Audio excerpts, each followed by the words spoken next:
September 13, 1939, was marked by the continuing intensification of the German assault on Poland, particularly around Warsaw, as the Polish resistance struggled to hold out against overwhelming odds.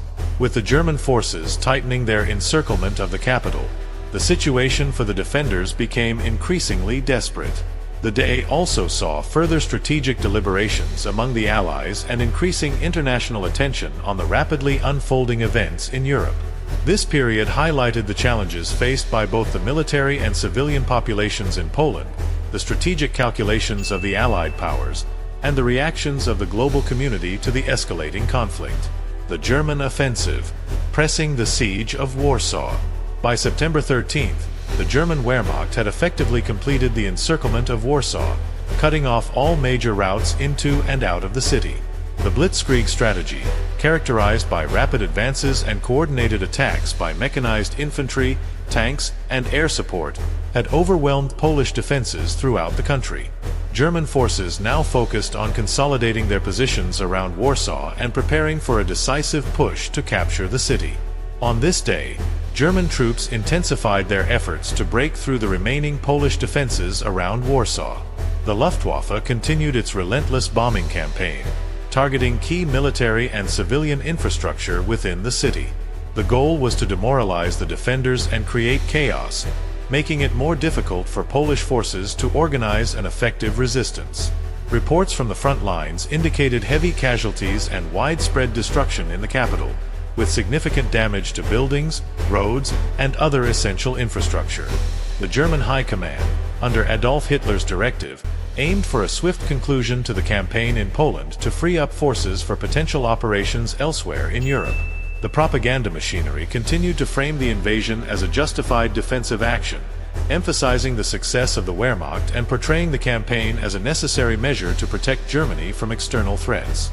This narrative was intended to maintain domestic support for the war effort and sustain morale among German soldiers and civilians. Poland's struggle. The determination to defend Warsaw. Despite the overwhelming odds, the Polish defenders in Warsaw remained committed to resisting the German onslaught. The city, now fully encircled, was cut off from the rest of Poland, and communication with other Polish military units was virtually non-existent. Nevertheless, the defenders, comprising regular army troops, local militias, and thousands of civilian volunteers, continued to fortify positions and prepare for a prolonged siege.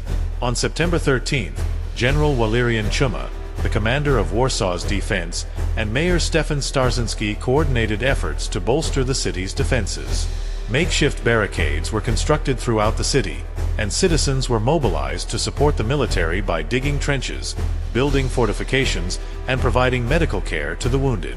The Polish Air Force, though severely depleted, made sporadic attempts to engage the Luftwaffe and protect the city from aerial bombardment. The humanitarian crisis inside Warsaw deepened. Hospitals were overflowing with casualties from the ongoing bombings, and shortages of food, water, and medical supplies were becoming critical. Efforts to distribute aid were hampered by the constant threat of air raids and the difficulty of moving through the city's damaged infrastructure. Despite these challenges, the spirit of defiance remained strong among Warsaw's residents, many of whom took inspiration from Starzyński's daily radio addresses calling for courage and resilience in the face of adversity. The Allied position, strategic reassessment, and continued hesitation. As Warsaw faced increasing pressure from the German assault, the Allied powers, particularly the United Kingdom and France, continued to deliberate over their next steps. The decisions made at the Abbeville Conference on September 12th, where British and French leaders had agreed to delay any immediate offensive action against Germany, weighed heavily on their strategic calculations. In the United Kingdom, Prime Minister Neville Chamberlain's government was under growing pressure to provide more substantial support to Poland. The British public, having been assured of their government's commitment to stand by Poland, grew increasingly frustrated with the perceived lack of direct military action. The British Expeditionary Force, BEF, was still in the process of deploying to France, and there were significant logistical challenges to overcome before any coordinated Allied response could be mounted. On September 13th, discussions within the British War Cabinet focused on the feasibility of air raids on German military targets and the potential for a more aggressive naval blockade to weaken the German war effort. However, concerns about the readiness of the Royal Air Force, RAF, for large-scale operations and the potential for civilian casualties led to a continued emphasis on defensive preparations and long-term planning. In France, the government of Prime Minister Édouard Daladier faced similar challenges. The French army, heavily fortified along the Maginot Line, remained primarily focused on defense, preparing for a potential German offensive in the west. While some French military leaders advocated for a more aggressive stance to relieve pressure on Poland and demonstrate solidarity with the beleaguered ally, the overall strategy remained cautious. The decision at Abbeville to delay any immediate offensive action reflected the desire to avoid a repeat of the catastrophic losses suffered in World War I. French public opinion was increasingly divided over the best course of action. While there was widespread sympathy for Poland and a desire to support the Allied cause, there was also a strong reluctance to engage in another devastating conflict. The limited military actions in the Saar region, intended to test German defenses, had not been followed by any significant offensive, further fueling concerns about France's preparedness and resolve. International reactions, strategic calculations, and diplomatic moves.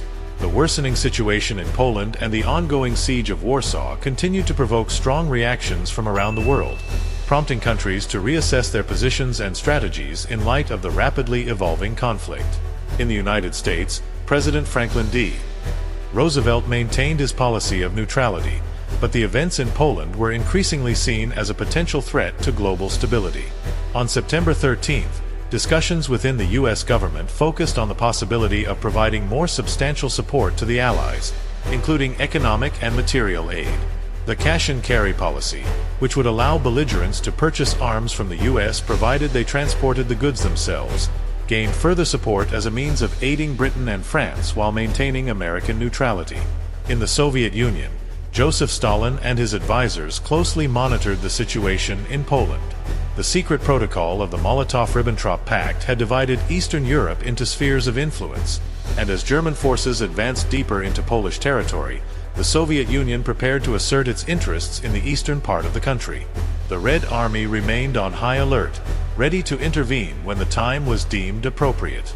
Soviet propaganda maintained a narrative of neutrality, while preparations for potential military action were underway behind the scenes. In Italy, Benito Mussolini's regime continued to advocate for a negotiated peace, positioning Italy as a potential mediator in the conflict. On September 13th, Mussolini reiterated his proposal for an international conference to resolve the war, seeking to bolster Italy's diplomatic standing while avoiding direct involvement in the conflict. However, this offer was largely dismissed by the Western Allies, who viewed it as an attempt to weaken their resolve and buy time for the Axis powers. Other neutral nations, such as Switzerland, Sweden, and the Netherlands, continued to bolster their defenses and prepare for potential spillover from the conflict. These countries, aware of their strategic positions and vulnerabilities, sought to maintain their neutrality while preparing for potential threats from both the Axis and Allied powers. The situation was particularly tense in Belgium and the Netherlands, where fears of German invasion prompted increased military readiness and diplomatic efforts to secure guarantees of neutrality. Media coverage and global public opinion. On September 13th, media coverage around the world continued to focus on the dramatic events unfolding in Poland and the broader strategic implications of the war.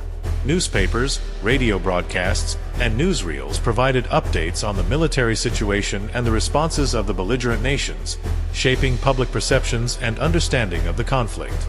In the United Kingdom, the BBC and major newspapers like The Times and The Daily Telegraph reported on the worsening situation in Warsaw and the ongoing deliberations within the British government.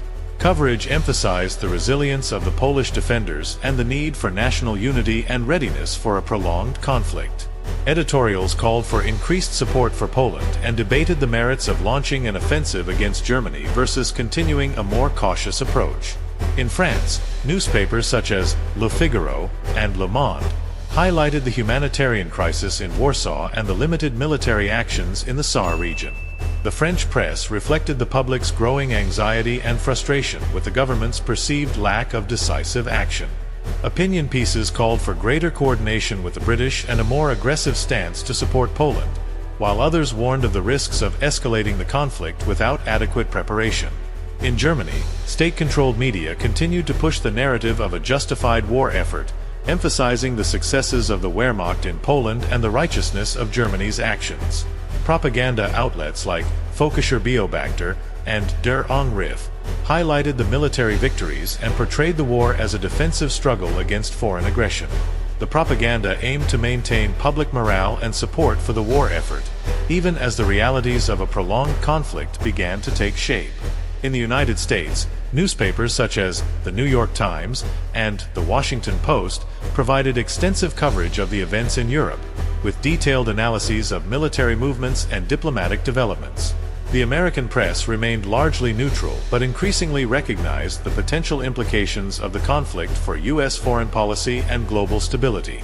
Opinion pieces explored the debate over isolationism versus engagement, reflecting the ongoing uncertainty within American society about the nation's role in the world. Strategic implications and the road ahead. The events of September 13, 1939, highlighted the rapid escalation of the conflict and the strategic dilemmas faced by all parties involved. For Poland, the day marked another critical phase in the defense of Warsaw, as the city prepared for a siege that would test its endurance and resolve. The Polish government's appeals for more substantial Allied support reflected a growing sense of desperation, as the promised assistance seemed increasingly unlikely to arrive in time to make a meaningful difference. For the United Kingdom and France, the day underscored the complexities of coalition warfare and the challenges of transitioning from peace to war.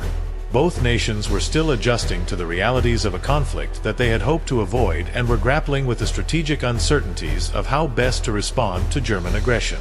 The debates over offensive versus defensive strategies, and the extent to which they could and should support Poland directly, reflected broader tensions within the Allied leadership that would continue to shape the early phases of the war. Internationally, the events of September 13th prompted further reassessments and strategic recalibrations. The United States maintained its official stance of neutrality but was increasingly aware of the potential global implications of the conflict. The Soviet Union, Italy, and other nations watched closely, each calculating how best to navigate the rapidly shifting geopolitical landscape to their advantage. Conclusion: a war deepening and global stakes rising. September 13, 1939, was a day of intensifying conflict and growing uncertainty, as the rapid German advance in Poland and the hesitant Allied response highlighted the complexities of the early days of World War II.